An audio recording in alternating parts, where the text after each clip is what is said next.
You are listening to the Enormocast.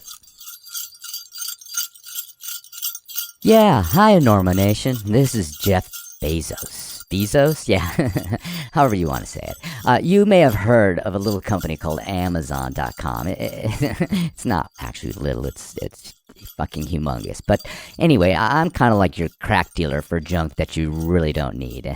But even though I need a solid gold anchor for my second super yacht, I'm going to make a solid gold suggestion this holiday season and ask that you help me get on the good side of Chris at the Enormocast by buying direct from the little guys that sponsor his enormously good podcast. Enormous. Get it? It's in the name. Anyway, there's 3 small businesses that sponsor his show, and buying direct from them really makes a difference to their bottom line, as opposed to mine. I don't even know where that is, frankly. I mean, is it like when you only have one Lamborghini and not 7? PeterWGilroy.com makes incredible hats, jewelry, and artistic accessories out of a place called New Mexico. I don't know where that is, but it sounds amazing. BelaySpecs.com is just a couple of people, humans, I think, banging out those crazy glasses that save your neck. And BonfireCoffee.com roasts great coffee in a small shop out of Glenwood Springs, Colorado. Very resourceful, extremely resourceful, these people. And they're all small, and they're all supporting climbers. And look, I know it's hard to quit me and my robot overlords. I kind of designed it that way. But click over to any of these small vendors and enter Enormo or Enormocast at checkout. I can't remember which, but try them both. Anyway, you can get a discount, get a great gift for one of your friends, and maybe, just maybe, Chris will return one of my 40 emails I've sent him. Oh wait, hold on, let me press send. Okay, never mind, 41 emails.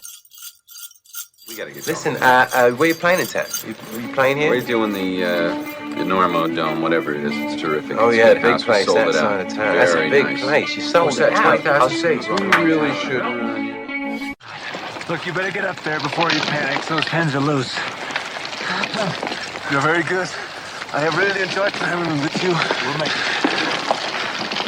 I don't think so. But we shall continue with style.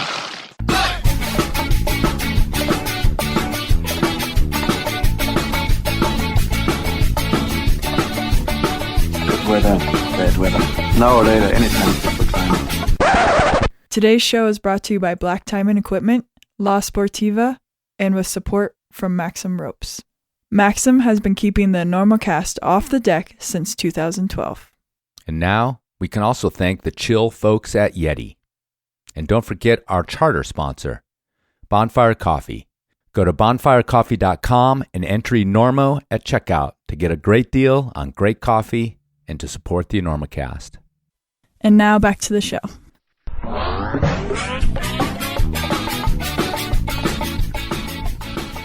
Hello and welcome to the Enormocast. This is your host, Chris Kalous. It is December 12th, 2023, about 9:30 here in Colorado, a.m., and this is a Tweener episode, one of the episodes that comes between the real episodes. Why is this a Tweener? Well, because it's a part 2 to the interview with Jordan Cannon, Jesse Huey, and Matt Siegel about Cowboy Direct on Trango Tower. This is part 2. So if you haven't listened to part 1, maybe go back. But if you know those guys, this sort of stands alone as well, although I'd prefer you to go back. When we last left the boys, they were just summiting after an arduous journey up a gully and up a wall and up some ice and up some snow. And they were about to have some revelations on the summit, which we get in part 2. And also, as all alpinists have faced, once you high five on the summit, your next and most immediate thought is, holy shit, we got to get down off this motherfucker now. So that's where we find the boys in part 2 of a Candid Ascent of Trango Tower. One little note before we rock out to this Tweener. Yesterday, December 11th, was the Enormocast birthday. Sometimes it's hard to count years. Do you ever have that problem? I don't know why, but I have to do it on my fingers. But I think we're 12 years old in 2023, December 2023. 12 years old. 12 years of Enormocast, 276 proper episodes But actually, there's a lot more than that because there's been a bunch of tweeners, extras, things like that. So I don't know. It's like 300 episodes, actually. So awesome. Happy birthday to me. Happy birthday to you guys that have been listening the whole time. Are there old school people listening to this one? Somebody who tuned in the very first show, or at least went back and collected them all. That's a lot of frothy spray. Okay. Happy birthday to us, the Enormo Nation. Let's go into this tweener on little birthday music. Find out what's going on the second ascent of Cowboy Direct on Trango Tower.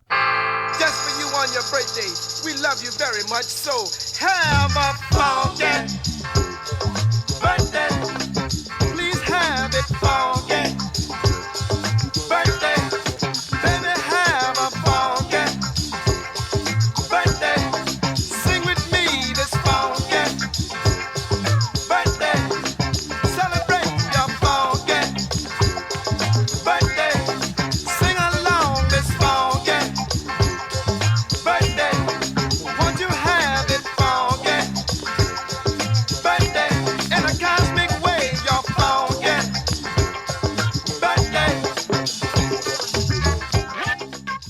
Yeah, I would say it's probably the most emotional rock climbing experience I've ever had. But I mean, Dude, you had so much, emotion wrapped up into it with your history with Micah and the whole vision for the route and everything. It totally makes sense. yeah, it was a lot. Jesse had some of Hayden Kennedy's ashes that we sprayed on the summit, which was cool. My And- last stash.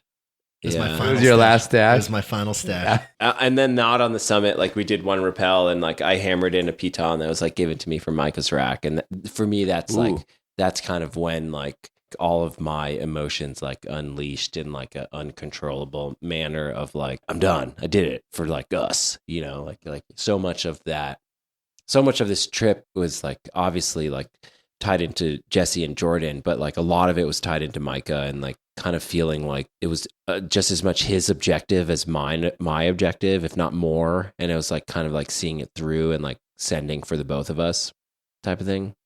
I don't really like, I don't know how else to explain it besides that. Like I've never had another kind of climbing so individual and you kind of like, yeah, you have your partnerships, but you typically like choose your objectives and there is like such an individual component. But for me, this one was like kind of like seeing the fallen homies' dreams through as much as yours.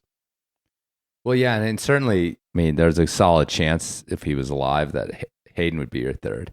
Yeah, 100%, like for sure. No. Sorry. No, I didn't know that Jesse had planned to do that, and he was like wanting to hand me like some of Hayden's ashes. I was like, I never even knew Hayden, like that feels wrong for me to participate in this. But I think you said like if I had, we would have gotten along just fine. And yeah. And that for me felt,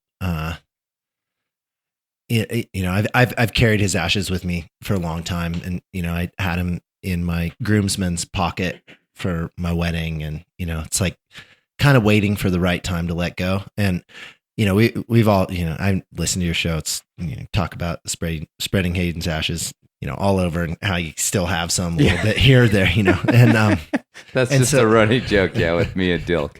Like, how much ash does that guy produce? He was tall, but he wasn't like, there wasn't that much to him. Yeah.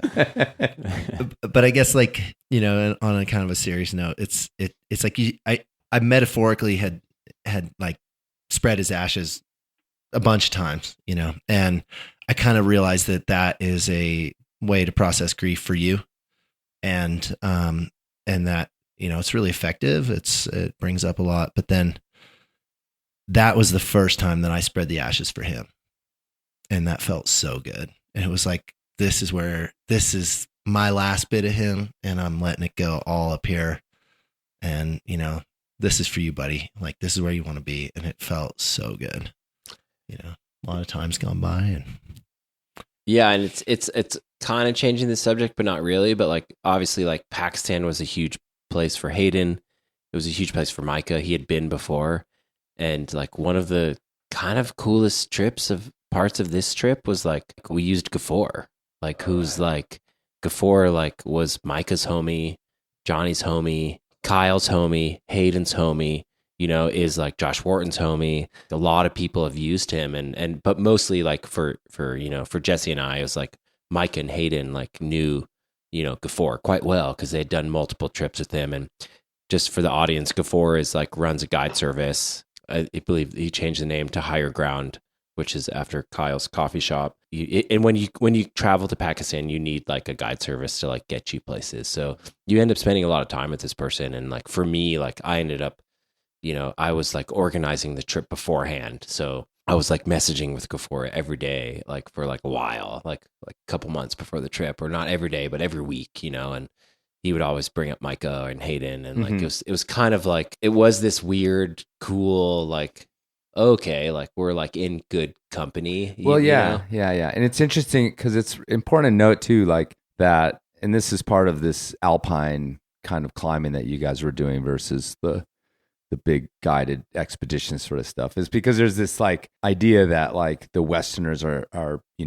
sort of exploiting these people, and certainly it's the case in a lot of places, but like guys like Gafor, I mean, he was a true like friend. Yeah, for sure. Like I think, I mean, money changed hands, but it was money changed hands for sure. But like, I mean, Hayden went like I think like 3 or 4 times to Pakistan, all with Gafor. Kyle went like maybe 5 times. Micah went 3 times.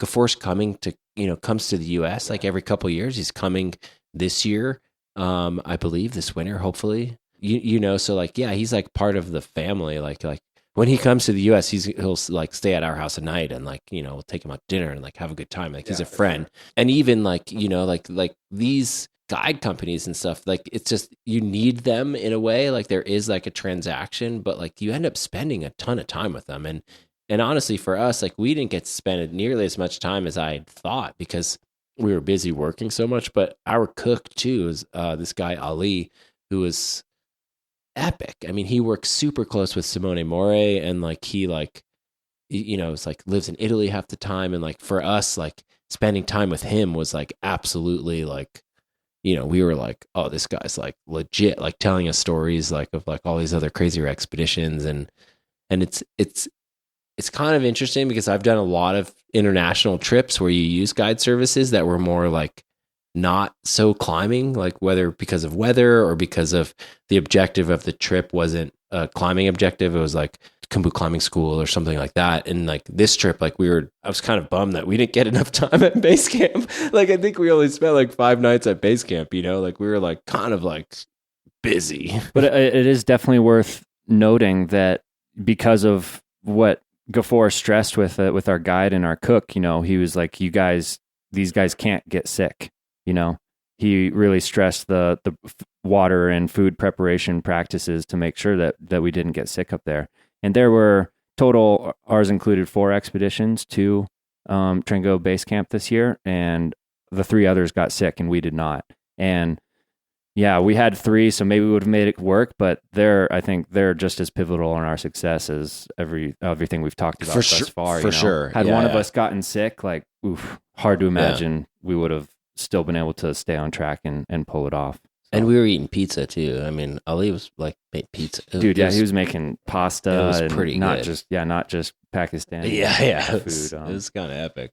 But yeah, it was emotional on the summit for a lot of reasons. So we've talked about, the barbecue sauce moments, triumphing over adversity, coming through on the summit, all that sort of thing. What about low points? I haven't done anything like this is deep, but any long trip, I don't care if it's even a trip where you're just traipsing around Europe. There's a night in a shitty camp hotel or whatever when you're like, lonely feeling deep inside, like I miss my girlfriend and I miss this. But these are extreme environments. So they create extreme elation and they can create extreme like low points. So maybe, I don't know if anybody wants to like go there, but like where were you guys, isolated in your tent having the deepest of doubts, do you think? Or were you the saddest when that snow went down your back on the summit day? That was definitely my low point. And I had another on the descent, but I mean, I have a low point that ultimately ended up being a high point, I think, for me on the summit that I maybe want to share, but well, I mean, one of the first things thinking about going on this trip, right? You think about, the partner, the objective. You line all that stuff up. But then when I was talking to other people about like, I think I might be going to Pakistan, they're like, what's the political situation there? You know? And that's definitely another thing to consider is like, is it actually safe as an American to travel to this place to try and climb near these like disputed territorial areas? And, you know, Jesse has his own experience with that, that you might want to share. But, you know, going to Pakistan in 2019 when there were all these assassinations on Nanga Parbat base camp and all that with the Taliban and everything, and ultimately like bailing on that expedition. But for me as well, I thought about all that and I was like, isn't it illegal to be gay in Pakistan? Like never have I really had to think about that, but that was definitely on my mind. I was like, all right. And I Googled it and like, yeah, it is. And so I was like, I'm going to keep that close to my chest. You know what I mean? And we get there and the Pakistani people are very family oriented, and our guides and our cooks, they're all talking about their families, and they're talking to Matt and Jesse. Jesse's married, Matt's like engaged. And so, you know, they're asking me like, oh, do I have a girlfriend? And I'm kind of just like, no, talk to Matt and Jesse. You know? And they're, you know, they'd like say at night, like, Jordan, we hope you go to bed and dream of beautiful women and stuff. I'm like, all right, thanks, you know. So like I felt, you know, we're like hiking into base camp and sharing each other's life stories, getting to know each other a little bit more. And I'm like, I don't know if I should say this with like all these other people around, you know? Right. And that was basically it. Once we got into base camp, we're just fully focused on the climbing. But there was a Chinese team there that we ended up crossing paths with a bit, and we were chatting with them once at Sun Terrace when we were on the wall at the same time, and they were telling us how like, we're trying to be the first Chinese team to like summit the mountain. Like no other Chinese team has done that before. And it kind of just immediately popped up in my head. I was like, I wonder if any gay climbers have ever climbed the Trango Tower or free climbed it, you know? And of course there's no way of knowing. It's kind of a silly idea, but that narrative started to pop up in my head, and I started to kind of like, you know, like for me personally, like I grew up with a very negative image of what it means to be gay, and then therefore a very negative image of myself as I was like kind of confronting that reality, you know? And so the rest of the trip, I was kind of like trying to unlearn that. And I've been doing that for years, but I've been trying to like unlearn those beliefs that ultimately come back to like beliefs about myself, right? And then kind of comes into the whole like Ted Lasso, like, oh, people have been underestimating my whole life, you know, and things like that. And so like when I got to the summit, I kind of had like a moment of like real sense of pride. Like I was like, I don't know, but I was, you know, when I got to Pakistan, I like out of curiosity got on one of the gay dating apps, and it was like, alert, like you're in Pakistan, these are the rules, like be careful. I was like, oh geez, like that's kind of scary, you know? And I was like, here I am on top of the Trango Tower, gay climber, just did this thing. Like how about that, Pakistan? You know, kind of thing. And I had a real sense of pride, because that does matter. I hope other people can see that, and you know, maybe they look at the big mountains and think that that's not a place where they belong, or a place that they can thrive. And ultimately, that's obviously not true. And so that was like my emotion up there. Thanks for letting me say that. Did you guys know that? No, I don't. I mean, we'd talked about it a little bit, but just, you know, like in jest, kind of like, oh, maybe first gay climber. I was like, maybe not. I mean, Trango Tower's been climbed a lot, right? I mean, first free ascent. So just probably, openly, but, how's you know. that? Sure, yeah. Like I said, you don't know, right? But I mean, a lot of people have climbed the tower. Like, less people have free climbed it. Like I said, I don't want to like make that a thing, but it was a big thing for me. I kind of love hearing that. Yeah. I mean, physically, the low point for me was we were out of food. We were coming down, and Jordan had carried this super, super heavy haul bag over to the start of the route across the snow slope. And we had a fixed line across, but it was, you know, it's 1,000, maybe like 800 feet of walking uphill and like knee deep snow. And I carried this thing back and it crushed me, absolutely crushed me in a way that I haven't been crushed as long as I can remember, really. And I remember just sitting down in the tent. Matt put a photo on Instagram the other day of it, and I just was like, that photo? Like, I hate that photo so much. Love it. It's the Ross photo. Dude, we all trip. had a low point that day, I think. Yeah. But I think that like spirits wise, I kept it pretty high the whole time. I think, you know, I think we kept it pretty light, and yeah. I mean, you guys, maybe that moment, honestly, seeing Matt fall off the 12A pitch like over and over, and not just like not just like kind of like a slump, but he was like exploding off of the pitch. You know, you could tell how hard he was trying, and seeing and knowing how hard and he's able to try. Yeah. What's that? How hard he's able to try. Yeah. I mean, it was like kind of sticks with me, honestly, to this day, just like being like, oh shit, like this is his thing, you know? And that sits with me still, you know. I'm just like, oh God. He asked me if I wanted to go first, and I was like, dude, it's going to get wetter. Like, you should go first. I like gave him my chance to do it before me, you know? And so that was hard to see him, you know, feeling that. And I think that was probably the most low I felt emotionally on the whole trip. Yeah, that was low for me too, but I feel like that's like the obvious low that's like expected. I think, man, I had two other ones that I can think of. One, our first night on Sun Terrace.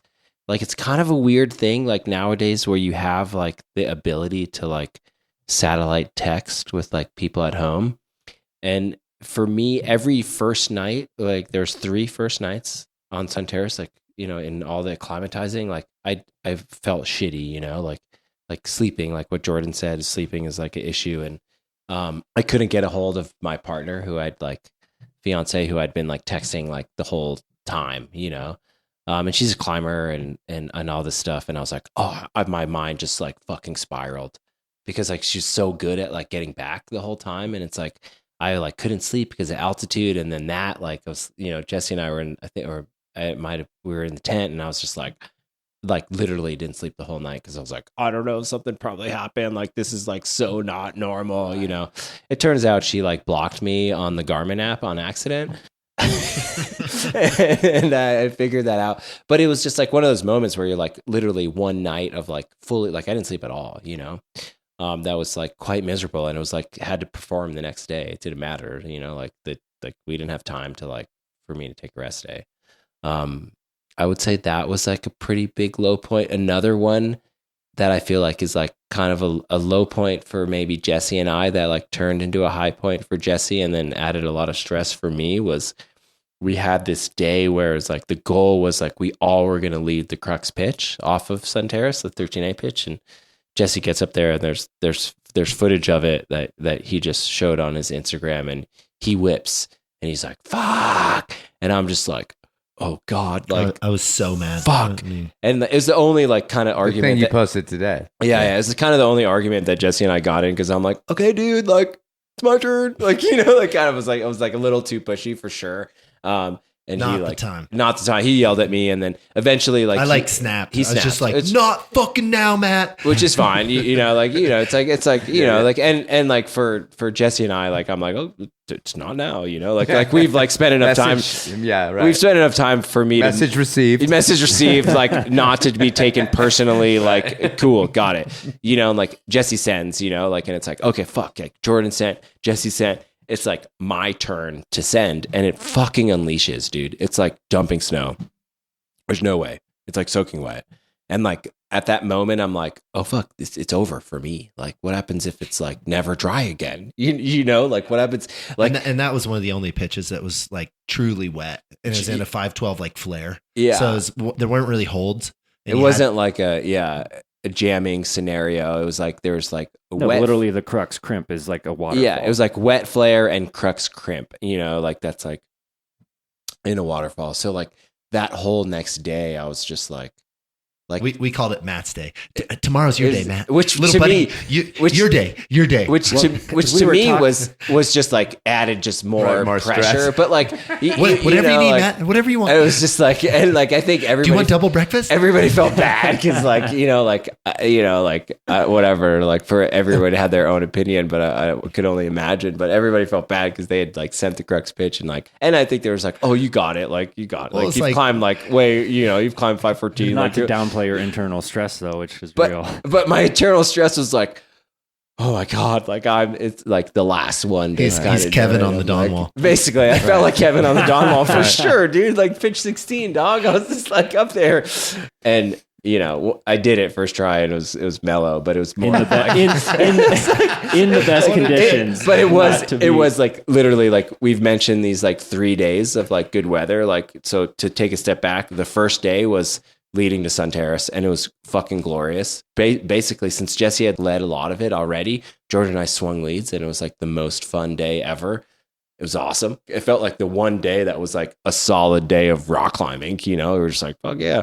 And then the next day was Splitter was the day that I sent that Crux pitch, which was awesome. I got lucky. And then our summit day. Literally every day we got pissed on at some point. Yeah. Also, let's like not ignore the fact that our collective low point as a team was any time we had to hike up that fucking fuck. That was like, I actually like, come to think of it, you're right. Like, and God, we were always so Jesse sad and I have every time we had to motivate. talked about the like collective of this trip, because like we've already like spent like half of this Enormocast talking about the team of three, and I don't know what'd you say? I can't speak English. Parts of sum equals the sum of all parts don't equal the great or the sum of the whole. Yeah. Is that it? Huh? Whose whole?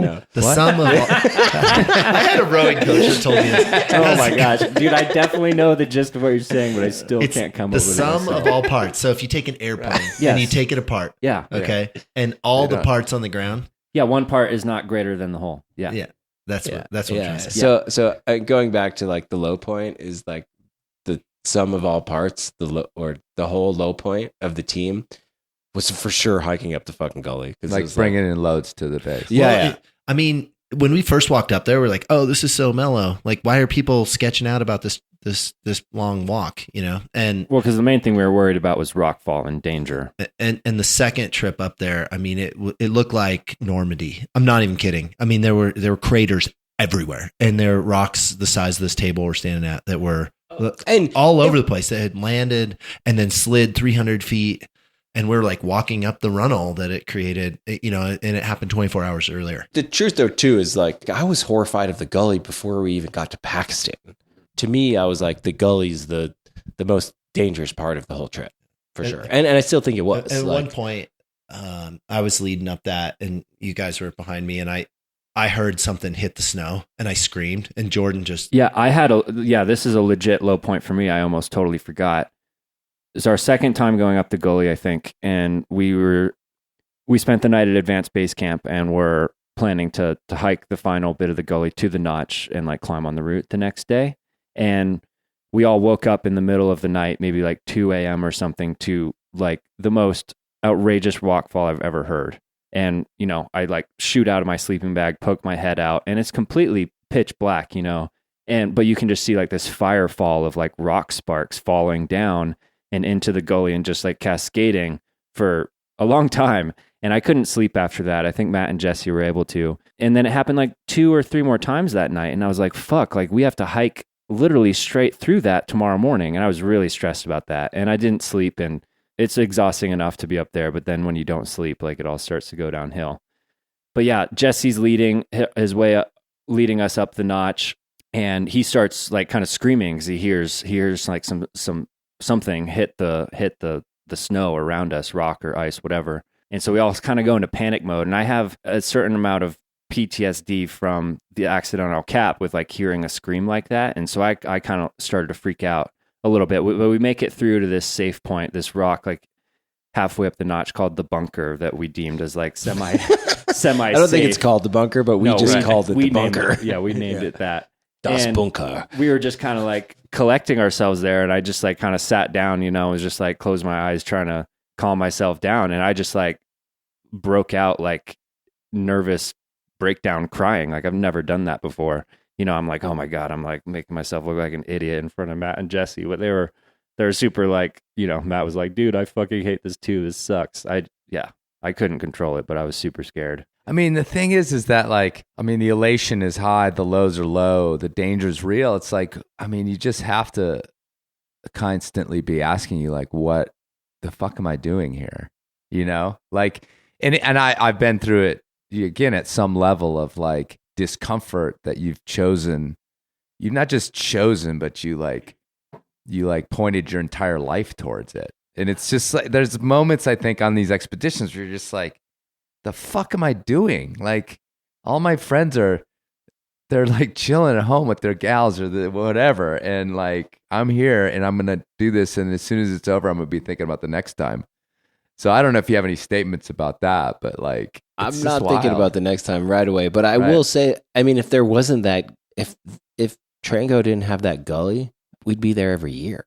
Right. You know what I'm saying? Like if it wasn't dangerous at all, we'd probably want to go back all over and over and put up first ascents and do all this stuff. Like if there wasn't, if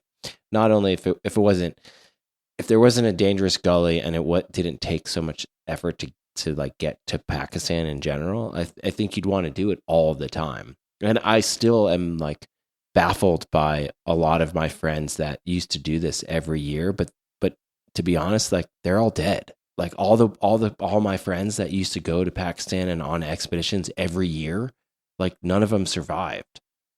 So I think there's something to be said about like every couple years, like making the most of like every trip, you know what I'm saying? And like not getting too greedy.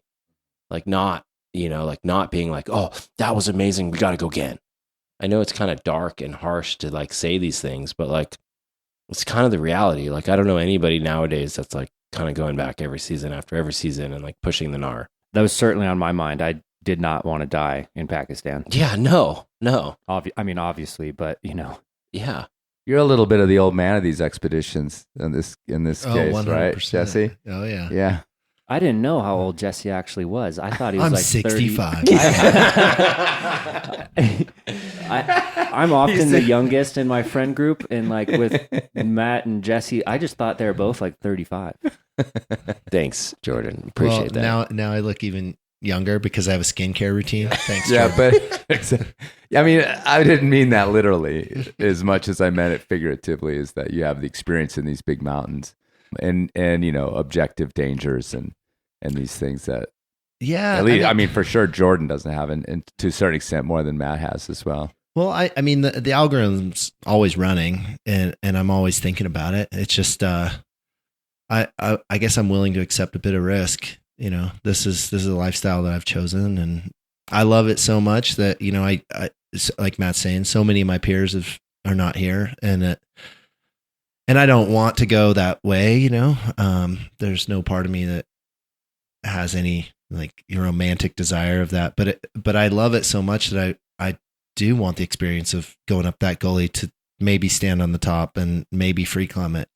I feel like maybe I do have some of the old guard in me that sees it, and I'm like it's pretty unlikely to get hit by a massive rock on the hike up there if I'm fast. And I think at one point I actually said to Jordan and Matt, I was like, I have two ways of looking at this. One is that I put these decisions in my fitness, or I put it into like just like the risk. And this one way we had an option to go was just heinous. It was like super deep snow, and it was going to take way more effort. And the other way would have been really fast. But if anything came down, it would kick you off. It was pure ice and you'd go flying. And, I just looked at them and I was like, so we have those two options. And I tend to lean into my fitness, and I feel like we should probably take this deep snow and not do it in 15 minutes, but do it in 45 minutes. And so we did that, so I'm always hedging the bets. And we talked about this a lot because obviously like Jesse and I both, I mean, I know Jordan has too, but like lost a lot of people in the mountains, and I think there's this element of like being willing to take the risk, but also like willing to like try to be safer than the people that came before us in some ways, like, and like really like kind of mitigating the risk in a way that's like really looking at objective hazard and being like, okay, what makes the most sense? Like Jesse's like, honestly, like going the 45-minute way seems like a simple decision, but like most of our climbing partners in the past would have taken the shorter way. Yeah. What did you come away with it? I mean, well, I'm just hearing you guys talk. I'm thinking back to our trio partnership and like the importance of being equally committed to the goal and having similar levels of acceptable risk. Because if Matt and I felt that Jesse was like pushing too hard and, not accounting for our comfortability and like making us do things that we felt were too sketchy or whatever, like, we would have fallen apart. That would have been not good. But we were all on the same page with, talking through these things together, trying to make the safest decision, the things that we were all comfortable with.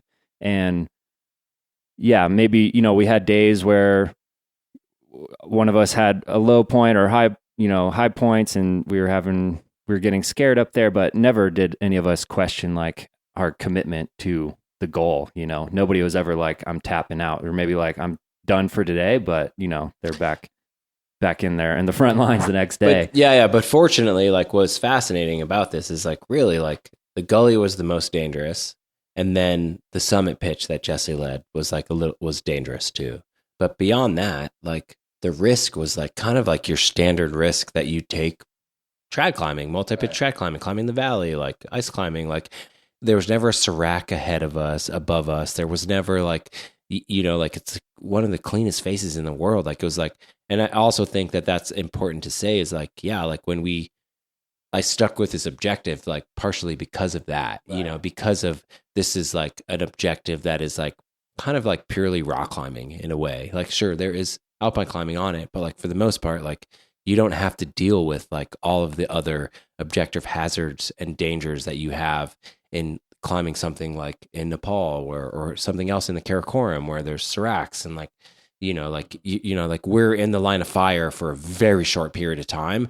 And to me, going back to what I said earlier, it's still long enough to make me be like, no, like it's not worth going every year. But like if you do it all the time, like you're gonna get hit. Like it's like a numbers game. I weigh that against the risk of sitting in an office for the rest of my life, you know? And it's like, I'm just totally not willing to do that. Yeah. Like if I can have this lifestyle where I am living at 100% and it's so vibrant and it's so beautiful and it's so high and it's so low, I would rather have that and take this risk. It's simply worth the risk. Yeah. And I feel like that's like that's a stupid simply statement. put, it's worth the risk. And I feel like that's like a real climber's mentality, like everybody who's climbing is weighing that, and it's just maybe they don't say it, but it's, I mean, you've been climbing your whole life. It's right. I think you're naive if you go into these situations thinking that you absolutely have the magic that's you can. Yeah, but I also think like past the graveyard without any problems. Yeah,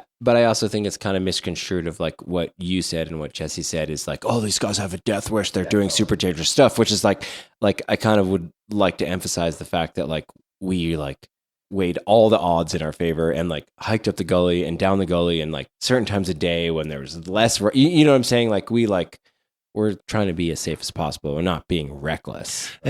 And on the other end of this whole spectrum, I went to Pakistan in 2013 and I made the decision to come home when I think 13 climbers were executed at Nanga Parbat's base camp. And the risk of being attacked or targeted for being an American in Pakistan, it was just way too high for me. And my partners kept going. They won the Pile d'Or.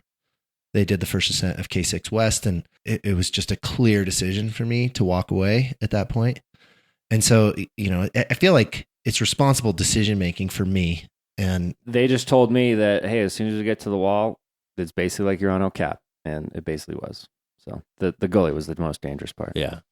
Let me ask you this, though. So you get down. We don't have to blow by blow the descent. It was epic. You were out of food. Plunge down the gully. We kicked off Alex Honnold tall bag. You did? Yeah. High point. What did you borrow it? Yeah, I was like packing for the trip. I've got a bunch of gear in his garage, and I needed some haul bags. I was like, "Oh, sick! Do you have the new BD haul bags?" I was like, "I'm gonna take those." He's like, "Okay, just like make sure you bring them back." And then there was a point that like we couldn't carry everything down with the amount of time and effort and willpower we had, and we're like, we're just gonna fucking kick one off, and it might come back, maybe not. And so it came back. Alex is fine.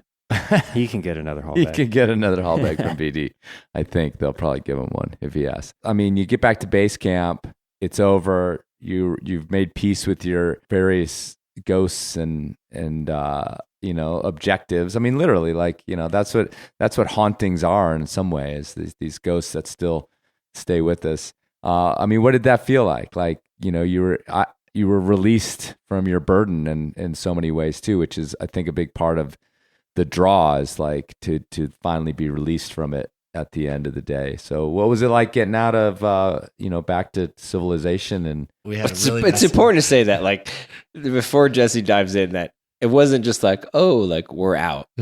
Like, dude, it was like utter hell. It was just like fucking miserable for like 3 days. Like we had to like Like we didn't have any, like normally you get done, you summit, it's like cool, you get to party at base camp, like your cooks cook you a good meal, you wake up the next morning, you chill, you pack, like it's like Oh, right, you had to catch your plane. Dude, we like this was fuck, dude, I know your low point, dude. You're bullshitting, God. dude. This is your fucking low point. 100%. And like so I'm just gonna say it, like we're kind of beating around the bush a little bit, but Jordan does like you like have a little bit of a heart. You have OCD. Yeah, 100%. Yeah, I like I'm not like so. I mean, it's been I was diagnosed. Okay, Yeah. So you know, and at first I think for Jesse and I, this was like, oh my God, Jordan. And then we talked about it as a team, and we're like, okay, yeah, this is a real thing for Jordan, and it became less of like Jesse and I like really being annoyed to the point of like kind of feeling bad, like and being like, fuck, how can we help Jordan? So like we get down from the fucking wall, okay? And it's like the PM, you know, it's like nighttime. We're exhausted. Everything is wet. Everything is soaked. And it's like hundreds of pounds. And our guides are like, yeah. No, bags need to be packed 6 a.m. Donkeys are here at 6 a.m. Like bags need to be packed. We need to go, you know, like there's no time. And I'm like, okay, cool. Like, so like Jesse and I are just like, fuck it. Like just like shoving shit in bags, you know, like we could care less. And we all go to sleep. We party. Like Jesse and I get enough stuff done. Jordan's just shaking his head right now. Just like, oh my God. He's got this pained look on his face right now. Yeah. So like we should be doing literally video. like, everybody tells me do video. This yeah, would be the you time. should do video. But so that's the night. And Jesse and I get the majority of our stuff packed because we're like, we don't care. We don't like, we're not struggling. And morning comes around and like, it's like, by this time it's like 8:00 and it's like, Jesse and I are fully packed. Camp is packed. Tents, donkeys are getting loaded up. Jordan's tent is still up, you know? And I'm like, fuck. I'm like, Jordan, dude, like, I like go over, like, I was like, dude, like, it was like, I see it in his eyes that he's folding underwear. He's folding. He's literally like folding. Dude, I was legit about to have a panic attack. Yeah. No. And it wasn't like there was zero like annoyance there from my perspective. There was just like, it was this pure, like kind of loving and like, fuck, dude, like what can I do? Like, I'm sorry. I know this is like really difficult. Like you've fallen apart. And he's just like, I need you to pack my tent. And I'm like, dude, I'm like, okay, dude, I got it. Like, whatever. Like, you know, like, it was just like. I mean, I started packing in the morning. I was like, oh, this is going to be chill. I'm going to be able to do this. No problem. And then all this time passes and I look around me and like literally everybody's packed but me. And like all these porters are looking at me like, who the fuck is this guy? Like 15 porters staring at Jordan. Just like, yeah. Dude, and I like the look whole at them, circus is waiting I on look Jordan. at my scene and I'm like, oh my God. In my mind, I need to have like a mental inventory and like know where everything is. I just couldn't do it. I look at Matt and I'm just like, I need help, dude. And I'm like, I got you, dude. Like, I was like, you know, like, I got you. Like, just go, you know. What's the money in Pakistan? Rupees. Yeah. The poorest. But I don't know where rupees. Dude. I don't know Let's how we like ended, how we got there. Oh, you were asking about getting out. And I had to, that story just, I had to. Well, because including like, you know, the day we summited to get back to base camp took us 3 days. And then we had still a 3-day hike out, which we had to do in 2 days because we were running out of time, a full day Jeep drive, and then a flight back to Islamabad, and then we go home. So it was like still a flight to Skardu and then to Islamabad. Right, from Skardu. So, yeah. And yeah, the whole time, you know, we're on the summit and we're like epicing and we're having this experience. We're like kind of ready to be done. We're like, oh man, we just can't wait to get back to base camp, as if like it all ended there. But like honestly, like that's where the suffering really started. You know, that's where we realized that how much weight we had lost. All of our feet started to go numb. Like all of our hands started to swell. You know, a thing that people don't think about up there is, you know, you get gobies from crack climbing, but because of the high altitude and the like lack of oxygen, they don't heal. You know, so if you got a cut on day one, you had it 6 weeks later. And so we're just stumbling out of there, and it's so much hotter. Like there's no cloud coverage and water. Yeah, no water. No, Coke. You could get Coke. Yeah, literally on the way in. You know, when we're at base camp, they're boiling our water, right? And so it's all good. But when we hiked in to base camp, we were all drinking bottled water on the way out, we didn't have that. We just had bottled Coca-Cola. And like, we had a bunch of like Patagonia provisions, like sardines, and shit. And so we were just like eating sardines and warm Coke. It was warm Coke and sardines. not a good combo. I still don't think I've been able to eat tin fish since. Dude. And the numb feet, like we were just all like, we were on the hot mess express. Like we could not deal. We kind of vowed, we made a little spreadsheet of all the things we would bring on another expedition. And one of them was bigger shoes for the hike out. Oh, yeah? Yeah. Like a full size bigger, like legit. No, I don't think that works because I had bigger shoes and my toes were still numb the entire time. You're screwed no matter what. These guys, so we get within cell reception and, you know, their phones are going off. It's like you don't have your phone. I don't have my phone. And I'm just sitting there looking at these guys, and all of a sudden, you know, it was just such a technology free kind of experience. It's like there's no one you can text on the inReach, but all of a sudden we're in cell range and my partners are just glued to the screen, just like, oh my God. And like, I'm just sitting there alone in the Jeep, like, oh my God. Dude, I hated it. Honestly, I wish I could go back to the no tech. It was awesome because as organized as I am with my stuff, like if I have like if I have like 1,000 emails, I like want to throw up. There's so many red numbers on your phone. Like I looked at Jesse's phone, which is utter chaos. There's just like thousands of notifications on all these different apps. I'm like, bro, how do you live your life? Like I just choose to not think about it, you know? But then that started to happen to me. It wasn't like I was like psyched to have service again. I was like, I need to get through all this. Otherwise I'm going to freak out. So when was the relief in Islamabad? Dude, Islamabad. In the spa at the 5-star hotel in Islamabad. So like we get there. I'm like messaging Gafford like on the hike out. I'm like, I think we need to like stay at a nice hotel in Islamabad on the way out. Which keep in mind, a nice hotel, the nicest hotel in all of Pakistan's $300 a night. Yeah. So, and he's like, are you sure? Like, this isn't covered in the, you know, because they typically, like, how the guide services work is you, like, pay a flat fee and they cover everything. But obviously, if you, like, want to stay in, like, a super fancy hotel, that's not covered. He's like, are you sure? I'm like, yes, I'm sure. The relief came in the spa, in the bubble bath. Yeah, we did a full day of spa treatments. Full day. I mean, manicure, facial, bubble bath, body scrub, like massage, the whole thing. Dude. Not to mention like all you can eat breakfast buffet, lunch buffet, dinner buffet. It was incredible. That was the best part of a trip. That's where we came back all the weight. It's like started coming back to life after that. But I mean, I feel like I came home and I still felt dead to the world for like 10 days, 2 weeks. Like I was just like, I think I came out here and climbed a rifle a couple times. The lady's like super fired up. She's like, we're going to rifle. I'm like, really? Like, I think I wore like my TC Pros and rifle because like my feet were still hurting. I started climbing last weekend. Oh, dude. Yeah, no, I'm still dead to the world.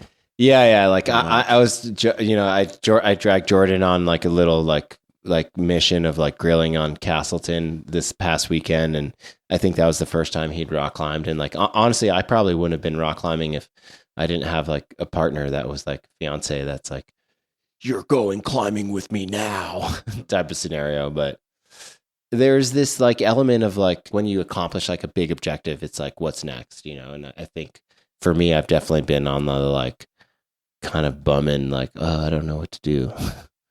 With my climbing, at least. Yeah.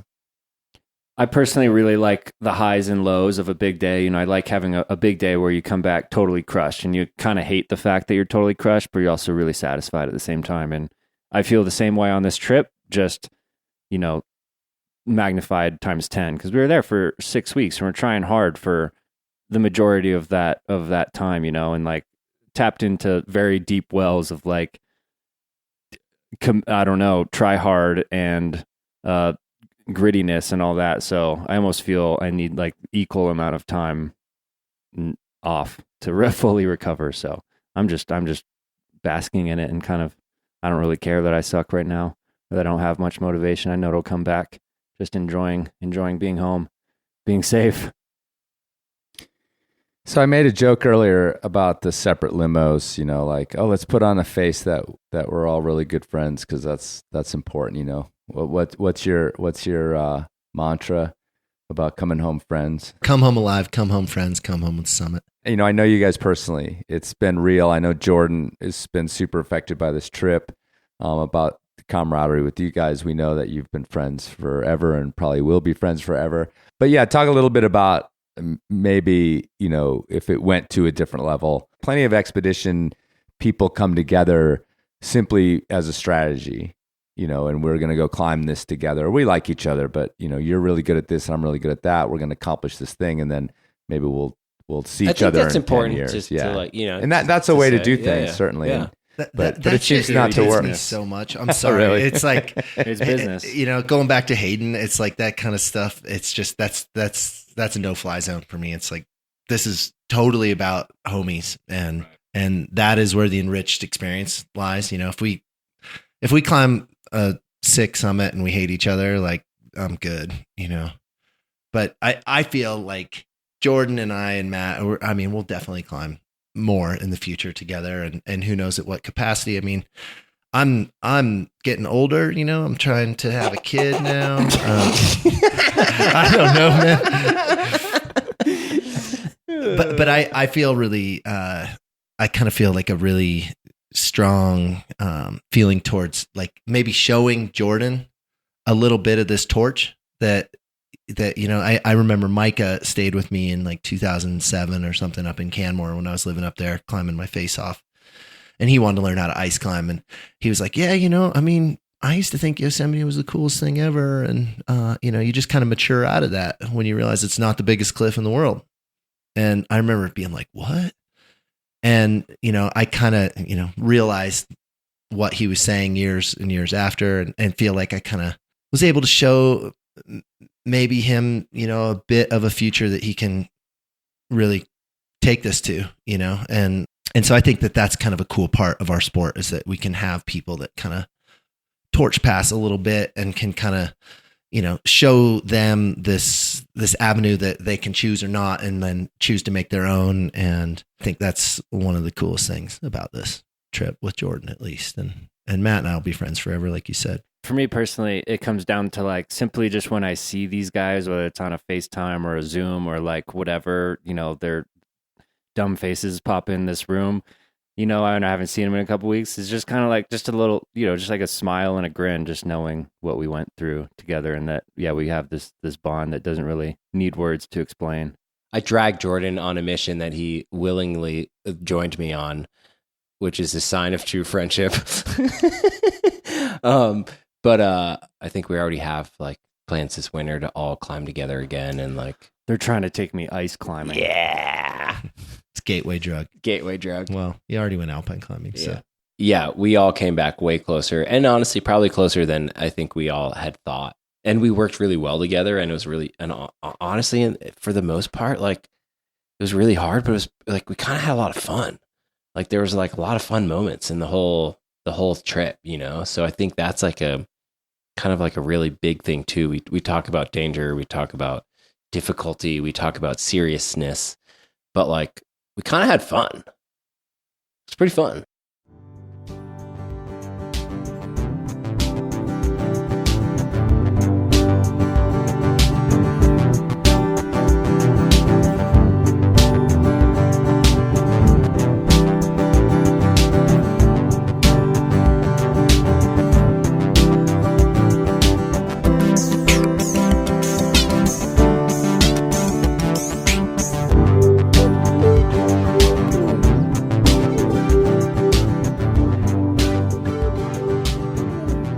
All right, folks, thanks for listening, and thanks to those guys for doing that. It was epic. The two put together are truly epic podcasting.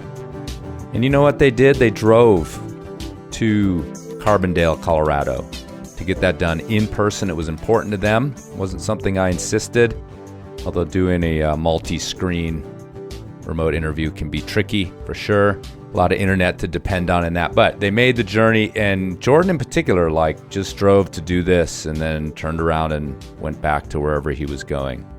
I think Jesse and Matt managed to climb a day, but it was definitely a trip way out of everybody's way to get that done. So appreciate that. It's great to have them in person. Probably tell we were drinking some beers with that one and just having a nice time. Follow those guys on Instagram. you can figure out how to find them. And also, Matt's YouTube channel has been running Never Skip Dinner, which is an awesome, fun variation on climbing content where they're cooking and climbing. A bunch of celebs appearing, and also I should appear in one of them unless I was left on the cutting room floor. Probably appropriately. All right, holidays. We're in the middle of Hanukkah right now. Christmas is coming. All the other ones, all the variations. Could be a tricky time for climbers. Some youngsters who've hit the road or maybe spending their first time away from the fam at Christmas, lonely in a cold tent in Indian Creek somewhere, trying to muster some cheer around a fire with the other Christmas refugees. It's like 7 degrees out, 6 o'clock at night. You're wondering if you should just go into your sleeping bag for the next 15 hours, but you're trying to hold out, so it's only 12 hours. Anyway, Merry Christmas, Happy Hanukkah, Festivus, everything to all y'all. And don't forget to check your knots.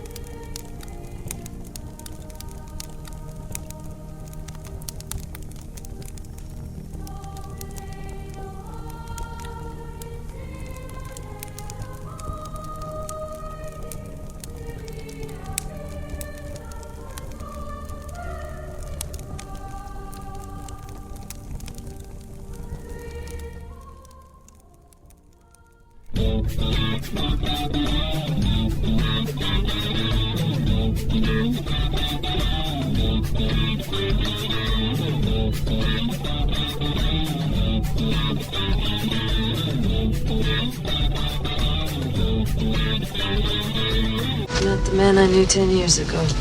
It's not the years, honey. It's the mileage.